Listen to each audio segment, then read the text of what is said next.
कि आरती का एक वीडियो वायरल हो रहा है जिसमें वो कह रही हैं कि जो लोग मेरे बारे में अफवाह फैला रहे हैं, गलत न्यूज़ चला रहे हैं, वो लोग ऐसा नहीं करें। और जो लोग कर रहे हैं उनके घर में क्या माँ बहन नहीं है? सबके घर में माँ बहन है और आरती भी किसी की बहन है और भविष्य में किसी की माँ भी बन सकती है। और अररिया के जिस रानीगंज गांव में यहाँ पर ये घटना हुई, छोटू की हत्या की गई, वहाँ के लोगों के बारे में जो वकील साहब का राय है उससे मैं जरा भी इत्तेफाक नहीं रखता हूँ। वो वकील साहब अपनी तरह की स्टोरी बनाकर पब्लिक के सामने, मीडिया के सामने प्रस्तुत करना चाह रहे हैं। ये बहुत अच्छी बात है कि वो अपने जिसके लिए वो केस लड़ रहे हैं उनके फेवर में ही बात करेंगे। लेकिन जिस गांव में ये घटना हुई है उस गांव का एक भी व्यक्ति ये कहने के लिए तैयार नहीं है कि ये सब मुजरिम है और इस मुजरिमों को जल्द सजा मिलना चाहिए। उस गांव में कोई भी व्यक्ति ये कहने के लिए तैयार नहीं है कि आरती सही थी। साहब का कहना है कि पहले बीजेपी और आरजेडी जदयू की सरकार थी, उसके बाद जदयू और आरजेडी की सरकार आई जिसके मुखिया तेजस्वी यादव हैं, लेकिन तेजस्वी यादव से मिले हुए 2 महीने हो गए हैं, उसके बाद भी तेजस्वी यादव की कोई भूमिका इस मामले में है नहीं। आरती ने क्या किया है? बहन होने का रोल निभाया है, माँ होने का प्रक्रिया उससे निभेगा। जिस तरह की कठोर दिल की है वो तो अपना बेटा बेटी को छोड़ के भाग जाएगा। अगर उसका बेटा किसी को पत्थर मार देगा तो क्या वो कोर्ट में गवाही देने जाएगा कि मेरा बेटा पत्थर मारा है? नहीं जाएगा।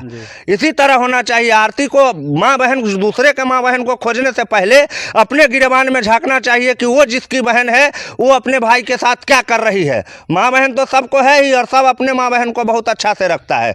आरती के तरह किसी का माँ बहन नहीं है और जिसका भी माँ बहन आरती की तरह है उसके भाई बाप को दिक्कत है। नमस्कार, फेसबुक, इंस्टाग्राम और यूट्यूब पर आप देख रहे हैं खबर 247। आरती छोटू मामले में जिन 8 लोगों की गिरफ्तारियां हुई हैं उनमें से वकील साहब का कहना है कि सभी लोग अपने अपने जमानत के लिए बेल की जो याचिका होती है वो दे चुके हैं। तो ऐसा माना जा रहा है कि केस शुरू होने से पहले ही बेल की जो प्रक्रिया है वो शुरू हो चुकी है। क्या कहेंगे इस पर? देखिए, बेल की प्रक्रिया एक नॉर्मल प्रक्रिया है और किसी भी मुजरिम के पास इस बात का अधिकार होता है कि वो अपने बेल के लिए कोर्ट के समक्ष अपनी याचिका दायर करे और याचिका दायर करने के बाद उसे बेल देना है कि नहीं देना है ये माननीय न्यायाधीश के ऊपर होता है। वो अपना सारा साक्ष्य और जो भी केस में FIR में दर्ज है वो तमाम चीज़ें देख करके और जमानत देने की प्रक्रिया करते हैं। कई मामला ऐसा होता है जिसमें मुजरिम गिरफ्तार होने से पहले ही जमानत की याचिका दायर करते हैं, उसको कहते हैं अग्रिम जमानत याचिका। और कई मामले में सरेंडर करने या पकड़ाने के बाद जमानत की याचिका दायर करते हैं। आरती वाला मामला विशेष रूप से है क्योंकि इसको बहुत हाइप मिला है और इस मामले में पूरी तरह जो आरती की बयानबाजी है और छोटू के पिता की बयानबाजी है, जो कभी भी एक बयान दूसरे बयान से मैच नहीं कर रही है। दोनों बार जब भी दोनों लोगों का दूसरी बार बयान आता है तो पहली बार के बयान से अलग आता है और इतर आता है। तो यहाँ पर कोर्ट भी कन्फ्यूज चल रहा है और माननीय वकील साहब जो हैं AP सिंह, उनका भी कहना सही है कि जमानत करने का अधिकार है, देना और नहीं देना न्यायाधीश का काम है। लेकिन उन लोगों को अभी जमानत नहीं मिलेगा क्योंकि जितने भी सबूत है, सर्कुलर एविडेंस है, वो सब जो है कल्प्रिट के खिलाफ है। जो भी गुनाहगार है उनके खिलाफ जा रहा है सबूत। तो अभी जमानत जल्दी तो नहीं मिलेगी। और उधर शिवानंद तिवारी जी अपने जो बचाव पक्ष के वकील हैं वो भी लगे हुए हैं और उनका कहना है कि मैं जल्द ही जमानत पे सारे आरोपियों को बाहर ले आऊँगा और ये साबित कर दूंगा कि पूरा हत्याकांड का साजिशकर्ता केवल वही लोग नहीं हैं जिन लोगों का नाम दर्ज है। इनके अलावा भी बहुत लोग इस केस में और भी शामिल होने वाले हैं। और देखिए, जैसे जैसे जांच बढ़ेगी वैसे वैसे यहाँ कुछ न कुछ और लोगों का नाम आएगा। अच्छा, जिस गांव में छोटू की हत्या की गई आरती के घर वालों के द्वारा, तो ऐसा कहा जा रहा है कि उस गांव के लोग निःशब्द हैं, एकदम जल्दी से जल्दी फांसी की सजा या जो कार्रवाई होनी चाहिए आरोपियों पर वो उसकी मांग करते हैं। लेकिन आपने पंकज सोनी मामले में देखा होगा कि गांव वाला कितना विरोध करता है, लड़का और लड़की सबका। देखिए, वहाँ पर अररिया के जिस रानीगंज गाँव में यहाँ पर यह घटना हुई, छोटू की हत्या की गई, वहाँ के लोगों के बारे में जो वकील साहब का राय है उससे मैं जरा भी इत्तेफाक नहीं रखता हूँ। वो वकील साहब अपनी तरह की स्टोरी बनाकर पब्लिक के सामने, मीडिया के सामने प्रस्तुत करना चाह रहे हैं। ये बहुत अच्छी बात है कि वो अपने जिसके लिए वो केस लड़ रहे हैं उनके फेवर में ही बात करेंगे। लेकिन जिस गांव में ये घटना हुई है उस गांव का एक भी व्यक्ति ये कहने के लिए तैयार नहीं है कि ये सब मुजरिम है और इस मुजरिमों को जल्द सजा मिलना चाहिए। उस गांव में कोई भी व्यक्ति ये कहने के लिए तैयार नहीं है कि आरती सही थी और छोटू की हत्या करना गलत था। उस गांव के तमाम लोग कहीं ना कहीं से जो भी आरोपी है उनको बचाने का प्रयास कर रहे हैं और लगातार इस तरह की बयान दे रहे हैं कि जिस तरह की घटना को अंजाम देने छोटू आया था, कोई भी होता तो इसी तरह का हरकत करता। और गांव के लोग क्यों खिलाफ बोलेंगे? गांव के तो सारे लोग इस कांड में शामिल ही है। आरती के पिता और आरती के भाई अकेले मिल करके ये काम तो नहीं किया है। आरती के बयान के मुताबिक, छोटू के पिता के बयान के मुताबिक और भी बहुत सारे लोग थे। तो क्या जो बहुत सारे लोग थे वो अपने आप को ही फंसाने के लिए बयानबाजी देंगे? वकील साहब का ये बयान बिल्कुल निराधार है और केस को मीडिया में मजबूत बनाने की एक कायवाद है जो कि लगातार वो रचते आ रहे हैं। दिल्ली से ही लगातार वो इस तरह की बयानबाजी कर रहे हैं और इन बयानबाजियों से इस केस पर फिलहाल कोई असर होता हुआ नहीं दिख रहा है और जल्द ही जो भी सही के आरोपी है वो भी हवालात में होंगे। वकील साहब का कहना है कि पहले बीजेपी और आरजेडी जदयू की सरकार थी, उसके बाद जदयू और आरजेडी की सरकार आई जिसके मुखिया तेजस्वी यादव हैं, लेकिन तेजस्वी यादव से मिले हुए 2 महीने हो गए हैं, उसके बाद भी तेजस्वी यादव की कोई भूमिका इस मामले में है नहीं। देखिए, तेजस्वी यादव ने आरती जी को साफ साफ कहा था ठीक है हम इस मामला को देखेंगे। अब तेजस्वी यादव बिहार के मुख्यमंत्री के अलावा 4 और मंत्रालय को संभालते हैं। उनके पास प्रेम प्रसंग में ज़्यादा से ज़्यादा कितना वक्त होगा देने के लिए? 5 या 10 मिनट।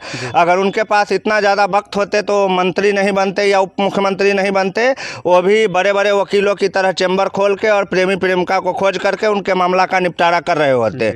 लेकिन वैसा नहीं है, उनके ऊपर पूरे बिहार की जिम्मेदारी है, इसलिए इतना छोटा छोटा मामला को ज़्यादा हाइप तो देंगे नहीं। और मौके की नज़ाकत को देखते हुए उन्होंने बराबर से कह भी दिया था कि ठीक है हम इस मामला को देखते हैं। और देखने का मतलब ये हुआ, हालांकि महिला आयोग के तरफ से एक बयान जरूर आया था कि तेजस्वी यादव से मिलने के बाद बहुत ही तेज़ी से कार्रवाई हुई है और जो एसपी साहब सुपरविज़न नहीं कर रहे थे उन्होंने भी जल्दी से 3-4 दिन के अंदर सुपरविज़न रिपोर्ट अदालत को दे दिया था। अब रही बात अदालत के प्रक्रिया की, तो आप जितने भी पत्रकार लोग हैं या आरती और छोटू के पिता, ये सबको मैं एक ही कैटेगरी में रखता हूँ। जो भी आप लोग पत्रकार हैं, आरती और छोटू के पिता हैं, ये सब शिगुफा छोड़ने में बहुत ज़्यादा यकीन रखते हैं। तो आप लोगों को भारत में न्याय 10 दिन में चाहिए, तो वो 2 ही जगह पर हो सकता है। या तो जब कोई विदेशी ताकत अपने भारत पर हमला करे तो उसको एट अ टाइम जवाब दिया जा सकता है, या फिर अगर जैसा छोटू के साथ आरती के घर वालों ने किया वहाँ पर फैसला 10 मिनट में हो गया। बाकी जगहों पर जो फैसला होता है उसमें बहुत समय लगेगा। यहाँ तक कि भारत के एक जो गुप्तचर कह रहे हैं पाकिस्तान वाले, लेकिन समझिए आम नागरिक ही, सवरजीत कौर जब पाकिस्तान चला गया था तो उसको वहाँ से लौटने में 60 साल लग गए और लौट भी नहीं पाया। तो जब राजनयिक प्रक्रिया होती है या न्यायालय में जब बातें जाती है तो वहाँ पर कार्रवाई होने में समय लगेगा ही। वहाँ जो आप चाहिएगा दाल भात का उकौर नहीं है, बनाया खाया थरिया धोआ चल दिया, वहाँ पर प्रक्रिया होने में समय लगेगा और समय लगना ही है। और आरती वाला जो मामला है इसमें तो अभी तक पुलिस या न्यायालय इस बात के लिए भी कन्फर्म नहीं है कि ओरिजिनल गुनहगार कौन है। तो ये सब बयानबाजी कोई भी अपने आप को हाइप में लाने के लिए कर सकता है, लेकिन निश्चित रूप से इस प्रक्रिया में समय तो 5-10 साल 20 साल लगेगा, तभी जाके इंसाफ होगा। और आरती और छोटू के पिता को तब तक सब्र से ही काम चलाना पड़ेगा। वकील साहब ने कहा है कि वो जिन वरीय पदाधिकारियों से मिले हैं उन सब से प्रोटेक्शन की गुहार लगाई है। उन्होंने वादा भी किया है कि आरती को प्रोटेक्शन दिया जाएगा। बिल्कुल दिया जाएगा आरती को प्रोटेक्शन, और आरती का ही प्रोटेक्शन सर्कुलेशन का पालन नहीं किया जाएगा। प्रोटेक्शन की सबसे ज़्यादा ज़रूरत तो वकीलों को है और उन्हें भी प्रोटेक्शन जरूर मिलेगा। और बिहार सरकार और भारतीय सरकार से मैं निवेदन करूंगा कि जितने भी इसके वकील हैं इन सबको प्रोटेक्टिविटी बराबर ख्याल से रखिए, क्योंकि यही लोग जो है, अगर आप महाभारत सीरियल देखे हो तो दोनों भाइयों के बीच में लड़ाई का काम शकुनी मामा ने किया था, और अगर आप रामायण देखते हैं तो दोनों जो पूरा लड़ाई का ड्रामा रचा गया था उसका मेन मुद्दा माँ सीता जी थी। क्योंकि अगर सीता जी नहीं होती, महाभारत में द्रौपदी माता नहीं होते, तो इतना बड़ा कांड को अंजाम नहीं दिया जा सकता था। और जिसे हम और आप लोग धार्मिक ग्रंथ कह करके पढ़ते हैं ना, वो नहीं पढ़ पाते, बना ही नहीं होता। तो महिलाओं का जो कैरेक्टर है वो हमेशा से विवादों को जन्म देने के लिए प्रख्यात रहा है। और यहाँ भी आरती के ये लव अफेयर में जो हत्याकांड हुई छोटू की। उसके बाद बिहार में 25 हत्याकांड हो चुके हैं लव अफेयर के मामले में। ताज़ा तरीन घटना मोतिहारी की है, जहां पर लड़के को जला करके मार दिया गया, एसिड डाल करके उसका चेहरा झुलसा दिया गया। लेकिन उस मामले को कोई हाइप नहीं मिल रहा है, कोई न्यूज़ें नहीं बन रही है। लेकिन आरती वाला मामला अभी भी चल रहा है। तरह तरह के वकीलों का बयान आ रहा है, एमपी का बयान आ रहा है, एमएलए का बयान आ रहा है। आखिर क्यों आ रहा है? क्या द्रौपदी का अकेला चीरहरण हुआ था उस टाइम में, या और भी महिलाओं के साथ ऐसी घटनाएं हुई होगी? अवश्य हुई होगी, लेकिन उन घटनाओं के कारण महाभारत नहीं हुई। महाभारत एक द्रौपदी के चीरहरण के कारण ही हुई। अपहरण का मामला उस समय में रावण ने खाली सीता का ही अपहरण किया था कि और भी सुंदर महिलाओं का अपहरण किया होगा? जरूर किया होगा। जब वो उस तरह का था तो उसका विचार खराब अगर था तो बिल्कुल और किया होगा। लेकिन घटना जो हुई वो सीता माता के कारण हुई। क्यों? क्योंकि उसके घर वाले ज़्यादा मजबूत थे। उन्होंने, राम भगवान ने लंका जा करके लड़ाई लड़के रावण को नेस्तानबूद कर दिया। ठीक उसी कैरेक्टर में यहाँ पर आरती है। आरती बहुत ज़्यादा मजबूत है और उसके घर वालों ने भी मजबूती दिखाई थी कि प्रेमी के साथ वो खेल खेल दिया जिसकी किसी को उम्मीद नहीं थी। लेकिन आरती ने उनसे ज़्यादा मजबूती दिखाई और अपने घर वाले के खिलाफ ही बयानबाजी शुरू कर दी। और उसके बाद पूरे केस ने एक नया रंग लिया और उस रंग की होली में हम लोग आज तक रंगे हुए हैं और मालूम नहीं कितने दिन तक ये होली चलता रहेगा। अच्छा, अंतिम सवाल है कि आरती का एक वीडियो वायरल हो रहा है जिसमें वो कह रही हैं कि जो लोग मेरे बारे में अफवाह फैला रहे हैं, गलत न्यूज़ चला रहे हैं, वो लोग ऐसा नहीं करें। और जो लोग कर रहे हैं उनके घर में क्या माँ बहन नहीं है? सबके घर में माँ बहन है और आरती भी किसी की बहन है और भविष्य में किसी की माँ भी बन सकती है। और जब वो किसी की माँ बनेगी तब उसे पता चलेगा। आरती की बेटी अगर जैसा आरती ने किया है वैसा ही काम करेगा आज से 20-25 साल के बाद, तब आरती का बयान सुनिएगा। वो क्या कहेगा कि किसी के घर में बेटा बेटी नहीं है। वो बयान बदलते रहेगा। आरती ने जिस तरह का घटिया हरकत किया उसके बाद भी वो माँ बहन का दुहाई देगा। वो किसी का बहन नहीं है जो अपने भाई को फांसी दिलवाने के लिए तैयार है। वो किसी का बेटी नहीं है जो अपने माँ को विधवा करने के लिए तैयार है।